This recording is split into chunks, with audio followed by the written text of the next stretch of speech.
جب یہ سطور لکھ رہا تھا تمام نظریں بٹگرام کے ریسکیو آپریشن پر جمی ہوئی تھیں۔ چیئر لفٹ ہوا میں معلق ہے، زمین سے دور، آسمان سے دور۔ غالباً 6 بچے ہیں اور ایک teacher Gulfaraz. S S G commandos operation جاری ہے لیکن بہت مشکل پیش آ رہی ہے۔ دن کی روشنی بھی ہے اور کچھ ہی دیر میں شام ہو جائے گی۔ کیا ان بچوں پر گزر رہی ہوگی اور جو اس آپریشن کا جاری رہنا خبروں میں دیکھ رہے ہیں ان کی بھی کیا حالت ہوگی؟ خدا خیر کرے یہ بچے بچ جائیں۔ سیلاب کے دنوں میں ہم نے دیکھا تھا کہ ماسرا میں ایک ندی میں کچھ لوگ پھنس گئے تھے۔ بیچ بہتے پانیوں کی ایک پتھر پر انہوں نے پناہ لی۔ ان کو بچایا نہ جا سکا اور پھیرے پانیوں نے ان کی جانیں لے لی۔ ایک دو دن کچھ شور مچا اور اب اس حادثے کی یاد مدھم ہو چکی ہے۔ مسئلہ یہ ہے کہ اس ملک خداداد میں امیر اور پسماندگی ساتھ ساتھ چلتے ہیں۔ بڑے شہروں کو دیکھیں اور ان شہروں میں اچھی بستیوں کو دیکھیں، وہاں حالت اور ہے، لیکن پسماندہ علاقوں میں جائیں تو وہاں زندگی کسی اور طرز سے ہی بسر کی جاتی ہے۔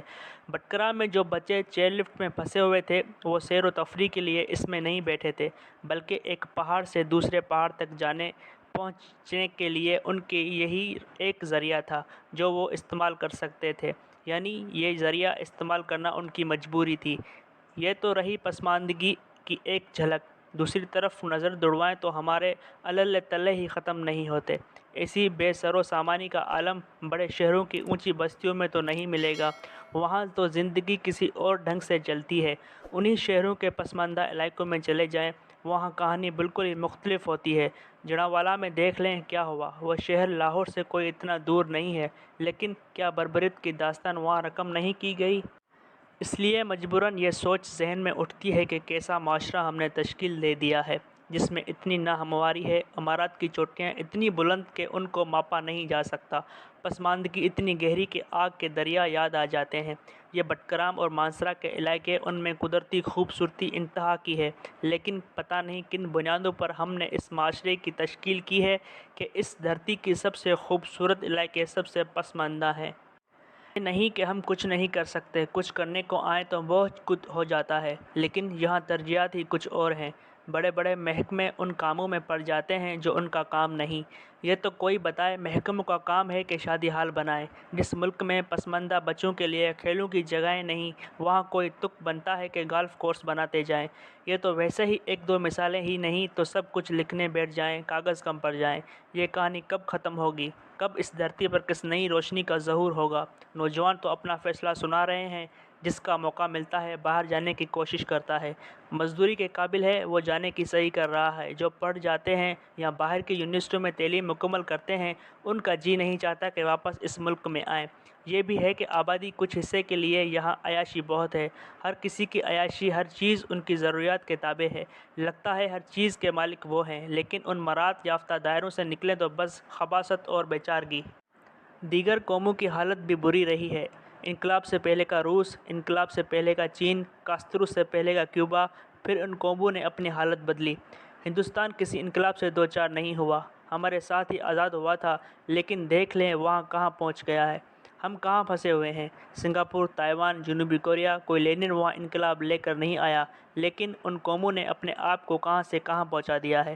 ان کی ترقی کا کوئی اور راز نہیں، فقط دو چیزوں پر توجہ دی، تعلیم اور محنت۔ ہم نے یقین کیا نہروں پر اپنے ہی ایک نظریات کی دنیا میں، ہم نے خیالی پلاؤ پکائے، دنیا کہیں اور جا رہی ہے، اور جو ہماری گردنوں پر اکابرین سواری کر رہے تھے، ان کا فیصلہ تھا کہ ہم نے کوئی اپنی علیحدہ راہ اختیار کرنی ہے۔ نظریات کے نام پر ہم نے اپنے آپ کو برباد کیا، اوروں کی جنگوں میں جہاد کے نام پر ہم کود پڑے۔ کیسے کیسے حکمران یہاں رہے ہیں، ان کی شکلیں بھی کبھی دیکھتا ہوں تو اس سوچ میں ڈوب جاتا ہوں، ان میں کیا رکھا تھا کہ اس قوم کی تقدیر ان کے ہاتھوں میں آئی۔ کن کن کے نام یہاں لے جائیں، سب کی تصویریں دیوار پر آپ چسپاں کر دیں، انسان حیرت میں ڈوب جاتا ہے کہ ہمارے ساتھ کیا ہوا اور اس قوم کی قسمت میں کیا لکھا تھا۔ کن کن باتوں کا ذکر کیا جائے۔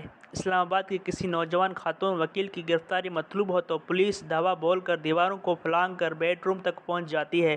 لڑکی کہتی ہے کپڑے تو تبدیل کر لوں، اسے ایسا نہیں کرنے دیا جاتا، اور رات کے اس پہر اسے سیدھا تھانے لیا جاتا ہے۔ اسلام کو چھوڑیے، یہ کہاں کی اخلاقیات ہے، لیکن رویے ایسے بن چکے ہیں، یہی اب نارمل طریقہ سمجھا جاتا ہے۔ جڑاوالا کا واقعہ اکیلا نہ تھا، ایسے کئی واقعات ہو چکے ہیں۔ بعد ازاں واقع مذمتیں آنے لگتی ہیں، لیکن ایسے واقعات کی روک تھام کے لیے ہم میں ہمت نہیں۔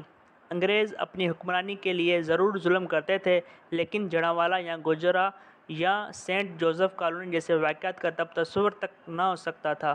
پتہ نہیں ہم کہاں پہنچ چکے ہیں کہ ایسے واقعات ہوتے رہتے ہیں، لاؤڈ اسپیکر سے اعلانات ہوتے ہیں، جامعہ پارسائی جو کچھ ذہن میں آتا ہے کہتے رہتے ہیں، لیکن مسلط سے کام لیا جاتا ہے۔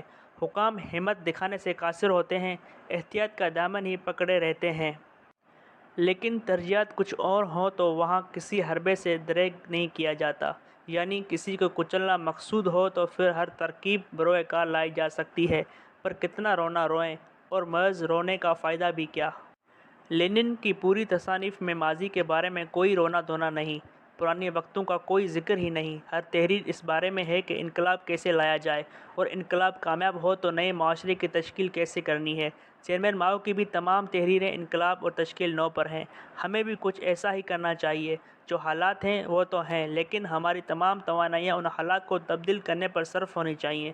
صحیح معنوں میں انقلاب تحریک تو یہاں کبھی پیدا نہیں ہوئی، لیکن جیسا اوپر عرض کیا، ہندوستان یا سنگاپور یا جنوبی کوریا میں بھی کوئی انقلاب برپا نہیں ہوئے۔ ہمیں بھی دیکھنا چاہیے کہ ہماری عمومی مزاج میں کون سی خرابیاں ہیں جو ہمارے آگے جانے کا راستہ روکے ہوئے ہیں۔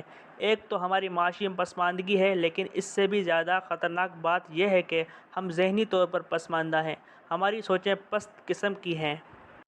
رونا البتہ یہ ہے کہ ہمیشہ ایسا نہ تھا۔ اسی ملک میں، اسی دھرتی پر پروگریسو سوچ رکھنے والے لوگ ہوا کرتے تھے۔ شعر و شاعری کی باتیں ہوتی تھیں، کتابوں اور پڑھنے کا ذکر ہوتا تھا، لیکن پتہ نہیں کون سی نظر بد لگی کہ یہاں تک پہنچ گئے ہیں۔